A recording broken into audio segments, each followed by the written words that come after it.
Hello and welcome to this, the first ever instalment of Hub Radio, a programme which will answer all your burning questions related to sexual health and general well-being. So for the past few weeks, Suzanne's been getting people from the music project to fill out question cards for this very special programme. For those of you who don't know what the Hub is, where have you been? Come on. So here in the studio with us is Debbie and Leslie, our Hub nurseries. They're going to tell us first a little bit about the Hub. The Hub is a project that's running from Kirkcaldy and Leaving CHP, where we offer a drop-in service for young people, covering issues such as sexual health, emotional health, stress, any sort of issues that you have. And we're an open door. Anybody's welcome to come along between the ages of 12 and 25. And it's a completely confidential service. We don't need to know your name or your address, just your postcode, so that we can look at the services and to make sure we're meeting all the needs of the young people in the area. I suppose the Kirkcaldy YM Hub, there's 3 members of staff cover it. I'm here every week and Debbie's here every second week and Val is also covers it every other week. Okay, first question. Now, on the question cards I have an alias, so someone doesn't want to use their own names. So some of the names you might recognise, some you might not. So to start off with, Mr. Strong is asking us, he's stating here, I'm studying for my exams and I'm stressed out. Is there anything I can do to help? There's quite a lot you can do, Mr. Strong. The good idea is to do it from when you know your exams are ready, is to get yourself organised, get a timetable set up and allocate time for studying. Along with that, you want to make sure that you are eating well, you're well hydrated, which means you drink plenty of water. Try and get some sleep. Exercise is also very good, believe it or not. So if you can do a bit of exercise throughout the day and trying to learn to relax. Learning to relax can be really quite difficult, but if you can get some music, download some stuff on your iPod and just lie and take some time to chillax. Okay, what would you recommend to avoid if someone's feeling quite stressed out about exams? Avoid alcohol. Alcohol can deprive you of sleep and can make your heart race faster and can make you feel a little bit more anxious. The other thing to avoid if you're a smoker would be not to smoke, although at that time when you're anxious you'll tend to smoke more, but to try and cut that back. And also if you're taking any drugs, then to avoid that at this time. And also talking to your friends, family, just getting all your concerns out. If you keep them in, they get very big, and if you discuss them, that can sometimes help make you feel a bit more relaxed. And that is something that as well folk can come along and have a wee chat to us about. Excellent. Well, Mr. Strong, I hope that helps you out. The next person is Katie Perry. She says that she's never had sex before and she hasn't had her period for 3 months. She knows that she's not pregnant. She's just wondering what else could be up. Well, although your menstrual cycle usually runs about every 28 to 31 days, sometimes things can affect that. If you've been stressed, like we're talking about exam stress, your periods can be knocked off a bit. We would say they can maybe stop, or if you're a bit underweight, they can stop then. Also, if you're a bit under the weather, not feeling so good. So there's lots of different things, but the important thing is if you are concerned, is to go to your doctor and get medical advice about it, and also to keep a diary so that you know when your period's due to start. And it's also, she says she's not had sex, and when people say that, tend to talk about penetrative sex. She could have been very close.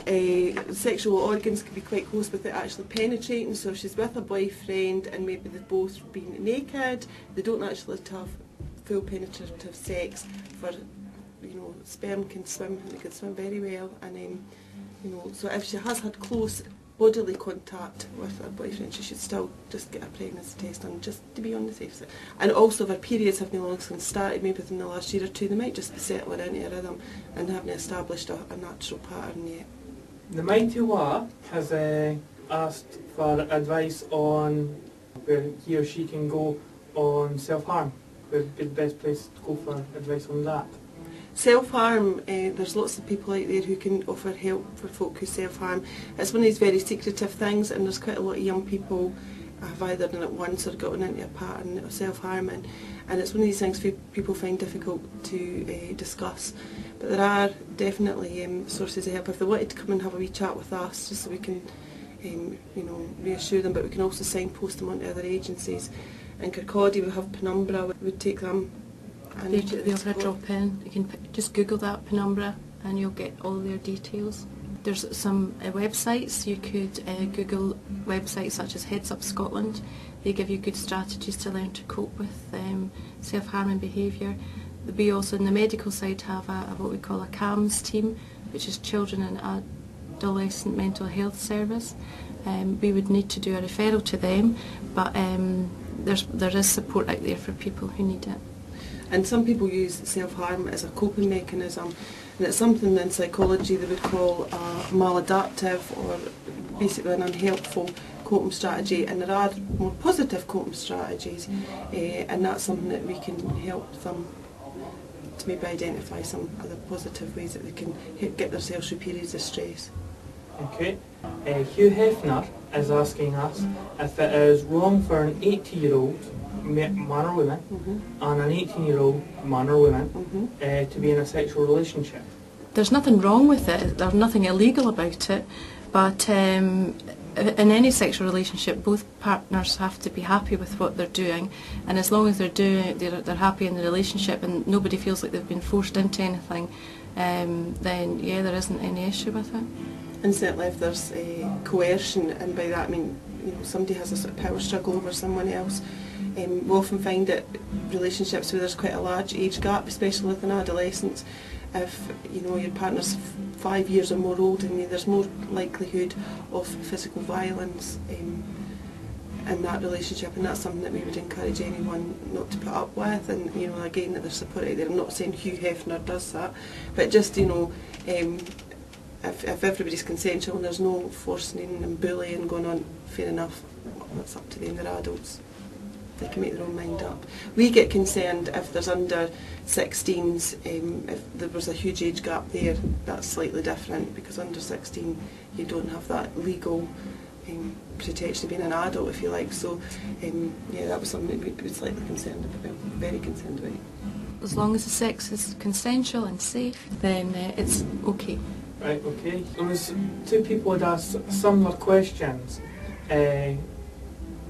Wingman and Billy have both made comments about extremely large penises, and are just wondering whether or not it's normal and why it is the case that they have huge penises. It's not normally a concern that's raised often at the hub. Although penis size is discussed Low fairly penis regularly. size, and like most things, everyone's different, and some people are just bigger than others. If there's any pain or discomfort, then I would certainly seek medical advice about that. But some people we're all different, and some people are smaller, and there's a sort of recommended or an average size, and if you feel that you're bigger than that, then yeah, that's just completely okay, as long as it's not painful or uncomfortable then. And condoms do come in different sizes, so would again recommend that they try on different sizes of condoms and find one that is suitable for them. But as we know, boys always are keen to, especially in front of their friends, talk about how enormous their penises are. Yet if the medium size condom fits you or the trimmer one fits you, that's the one you wear to protect yourself against sexually transmitted infections. Okay, the next few don't have any aliases, so Okay. these go to you lot out there. Okay. Can you get pregnant doing anal? No. No. But we have had quite a few concerns raised to us that some people are having anal sex to protect themselves against pregnancies. It does nothing to protect yourself against a sexually transmitted infection, and we are now getting sort of some anecdotal evidence from young people saying that they're from girls saying that their boyfriends are encouraging them to have anal sex to reduce the risk of pregnancy. But what we would then ask is, what's the relationship like? Who's having sex, and for what reasons are they having sex? Are they doing it just to pleasure their boyfriend? If that's the case, they really would have to do a wee bit of work on their own self-esteem and what they're wanting to do with their own sexual enjoyment.